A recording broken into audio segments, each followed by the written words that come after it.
І ще, що я хочу вам нагадати, що вже 23-го ми стартуємо в інтенсиві, який буде 8 днів.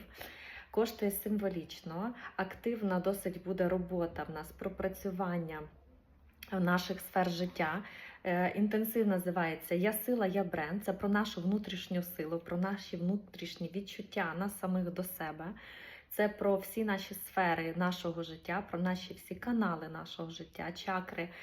Це на різних етапах ми розвиваємося. І зараз досить класний є коридор затемнення, де очищає все, а йти потрібно в нове, в ресурсі. Тому якраз на початку цього нового ми робимо інтенсив. І запрошую вас, хто ще не приєднався, ще у нас є вільні місця і є ще час, щоб підготуватись і стартанути в нове наше життя. Тому з 23-го вже старт, приєднатися можна вже зараз, пишіть в Директ.